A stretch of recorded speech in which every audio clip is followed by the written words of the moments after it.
Afternoon and welcome to Northwest Nature Tracker, the channel that explores Bigfoot ground spore and native lore.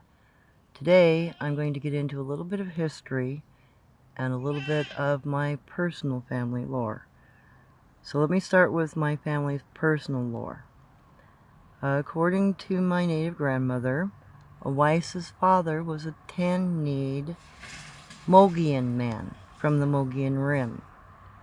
Additionally, her mother was half Mogollon and half Lakota, because that woman also had a Mogollon man as a husband. Now, I had previously stated in other videos that I had a grandfather that I believed was a wild man. Now, this is the description of them. So they are very similar, with a couple of exceptions, to Uncle Ong's species of wild man, which I believe are a cousin species to these people, both very ancient.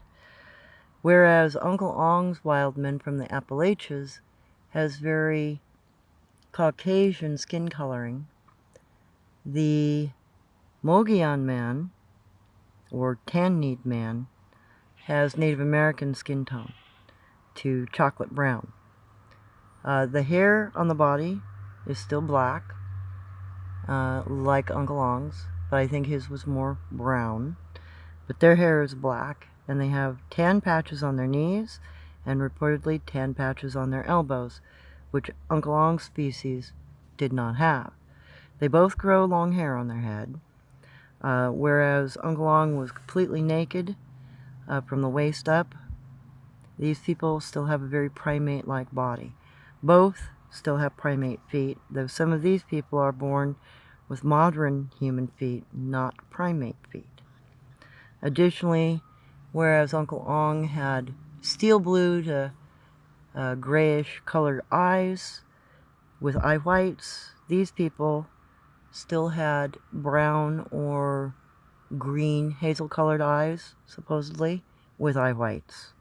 Additionally, like Uncle Ong, they have red eyeshine, because they also share tapetum lucidum with other major primates and other big animals. They are still about human size. 5.5 to 6.5 foot was average, and some were said to get up to 7 feet. However, they didn't always grow that tall. They were considered one of the very primordial people that we learned our natural medicines from. We learned how to dream walk and wind walk from these people, and we learned some of our traditional tool making and structures from them. They're very intelligent people. So originally these people were put on the tribal roll call in, I believe, 1778 or 79. In 1791, Natural Man Act, which was ratified in 1793, was put on the legal books of American law to protect people like these and, the Skaakum, the Yeren, the Ishka, the Oma, the other cryptid species that you now know as Bigfoot or Sasquatch. They were all entered on the tribal roll books at the same time, and I am 100% positive this family group, this tribal group of tan-kneed people were on that list, because my grandmother was positive of it. So they decided to remove themselves from society around 1826, a couple of years before Owyssa was born. Her grandfather and father actually chose to stay in the area after the rest of their people had left. And the reason why they left is because during the presidency and leading up to the presidency of Jackson, it was well known that Jackson did not like any of the more primate-looking tribal people. He wanted them off the books. So during that time, in the mid, I think it was 1826, 1828, somewhere in there, 7 great nations had a big meeting, and these tribal people all got together and they decided that they were going to go back into the Mogollon and go into the Greater Lakes area and into the Great Grand Canyon. There was even some rumors that some of these tribal members attempted to become the Ne and become part of the Navajo for protection. I don't know if they ever succeeded, but there were rumors of that. So they decided that they would remove themselves for their own safety, and they would go into areas that had a lot of game, that was very inaccessible to people because, they were being rejected from society anyway. And they thought that they were going to probably be hunted or viewed as animals. So they felt that for their own protection and the protection of their generations to come, that they would go live in the wilds where they could survive and modern man couldn't. So not only did these people and the other hairy people go, like the G, which are brown-haired Bigfoot, and the round-head people, some of our tribal people actually also went into these more excluded and reclusive areas. So you're going to find a mix of tribal, Native American, modern man in some of these locations, along with, your more primitive humanoids, your more ancient people. And that is why, because once they realized they were going to be discriminated against and they would not have the protection of the law like every other person here in this great nation, they would go for their own safety back into the traditional homelands that they had once occupied and just stay there and stay away from modern man because they were dangerous to them.